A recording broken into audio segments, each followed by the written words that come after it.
गोला मुंडा रे बहुत भाषण मारुथिले जे घरे घरे टैप खोलीदेले पानी मिलिबो आज्ञा पीवा पानी कुआड़े गला से पानी एबे आपण माँ आपण मोर सामने माँ मन मते कहउथिले पीवा पानी नलकुआ पाई से खाली घोषणा करती काम किछि हुएनी।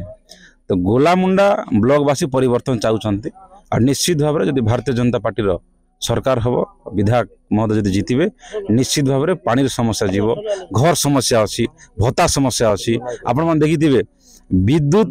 डबल गणित डबल डबल बिल हो जाऊँगी नौकरी ना कलाहांडी विद्युत उत्पादन होचे सब बहुत समस्या अच्छी बहुत कथा अच्छे कहवाक जनसाधारण जाणीगले परिवर्तन चाहते 25 वर्ष गोटे शंख चिन्ह सरकार बसिला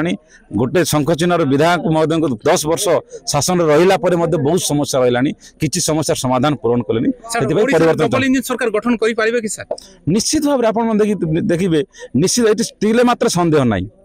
तिले मात्र संदेह ना डबल इंजन सरकार निश्चय गठन हम जो शिक्षित युवक युवती माने बाहर को दादन खटिबा जाऊँ संपूर्ण भाव में बंद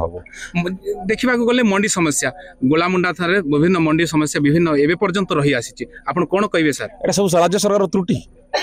25 वर्ष शासन कला मंडी समस्या रोची दादन समस्या रोची पीवा पानी मिलनी रास्तार समस्या अच्छी बिजुली समस्या अच्छी भत्ता समस्या सब सरकार अपरागता एते तिले मात्र संदेह नहीं आप जानूे एबे भी माटी घर चाल कुड़िया गुड़ाक रही 25 वर्ष शासन कला कहीं देखिए 5 वर्ष भर किसी घर देना जहाँ भी होती मोदी सरकार देखते प्रधानमंत्री आवास योजना से ही घर को आमर घर बोली दर्शाऊँ राशन कार्ड केंद्र सरकार दूसरी आम दौचु कहते जनता सब जानी सारे ओडिशा सरकार विभिन्न प्रकार जो बोर्ड माध्यम कहते विभिन्न मैगजीन माध्यम कहते नारी सम्मान कितने परसेंट सम्मान दौरान सर आप कहते किसी ना आप देखिथे जे हाईएस्ट केस होती नारी नारी माँ माने केस करछंती किछि नहीं किछि फलपद किछि नहीं इतिश्री मामला देखंतु ममिता मेहर मामला देखंतु रायगढ़ रिसेंट गोटे गोटे आमर नर्स को जालिक हत्या करा गला किछि नहीं माँ मान को सम्मान बिल्कुल नहीं और शंख सरकार तो संपूर्ण भाव में दलित विरोधी सरकार।